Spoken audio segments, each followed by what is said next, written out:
18-year-old Paul Anka, who's going to sing his newest recorded hit for you. So let's have a fine hand for young Paul Anka, won't you please?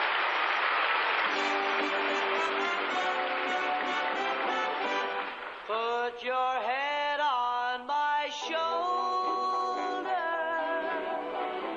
hold me in your arms, baby. Won't you squeeze me once? Show me that you love me. That, of course, was Ed Sullivan announcing Paul Anka on his show. We had a very strange time of music between 1959, the death of Buddy Holly, and 1964 when the Beatles arrived here in the United States, typified by what some call schlock rock. The powers that be and Dick Clark on his bandstand show were looking for the good-looking guys to fill the void. Here's Dion and the Belmonts, had a hit with Teenager in Love.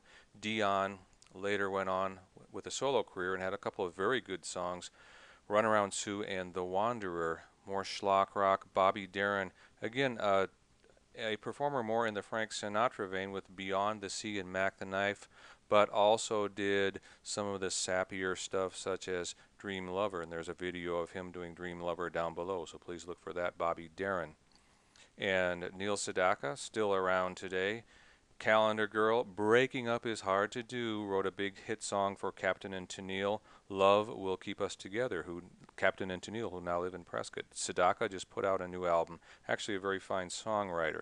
Anyway, the schlock rock guys, but we did have a variety of music, and it was actually extremely varied at this time. It's hard to really nail down what it was, so don't let people tell you it was all this mushy stuff. We also had the Bad Girls, the girl groups. This is the Ronettes. This is Ronnie Spector, Phil Spector's wife. Phil Spector, who was the important producer of the era, He produced the Righteous Brothers. Look at that hair. Look at that. How could you get through a doorway? The Bad Girls.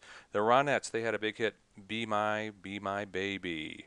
Moving right along, the Shangri-Las, the baddest of the Bad Girls, but they had two great songs. Remember Walkin' in the Sand, later covered by Aerosmith, and Leader of the Pack, going out with that bad biker. The bikers, it always comes back to the punks and the bikers. And Motown, very important. Motown got started in about 1960. Berry Gordy Jr. started Motown Records in Detroit and really brought us much, much fine music. Here's Smokey Robinson and the Miracles. Smokey, of course, is still around today. Their first big hit, Shop Around. You Better Shop Around in 1960. The Supremes. We all know the Supremes. Diana Ross. There's Diana in the middle. And we also had, let's go back to the Supremes. Let's listen to one Motown song. Now, this is not the Supremes. This is the Marvelettes, one of the very early Motown hits with Wait a Minute, Mr. Postman. Let's take a listen to that, and it goes like this.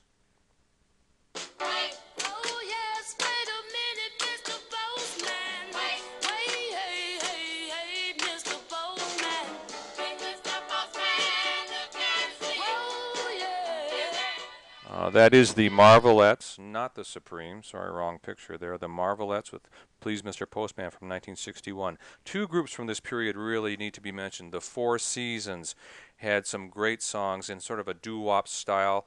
Sherry, Walk Like a Man, Big Girls Don't Cry, Dawn. Tons of big hits, and there was a big Broadway play produced about the Four Seasons, Jersey Boys, still very popular today, the Four Seasons, filling the void there in the pre-Beatles era. And of course the Beach Boys were around before the Beatles, 1962, cashing in on the California surf craze. They weren't really surfers except the drummer. Their father, who was very big in their career, really pushed them into this whole surf thing. But we do have to talk about surf music a little more with the instrumental groups. Mostly the Ventures. The Ventures were the premier group of the time. We also had songs like Wipe Out by the Surfaris and Dick Dale, who was featured in Pulp Fiction. Quentin Tarantino was a big Dick Dale fan. Anyway, the Ventures, let's end this with a little bit of Ventures music. I believe this is a song called Walk, Don't Run from the Ventures, and it goes like this right here as soon as it starts.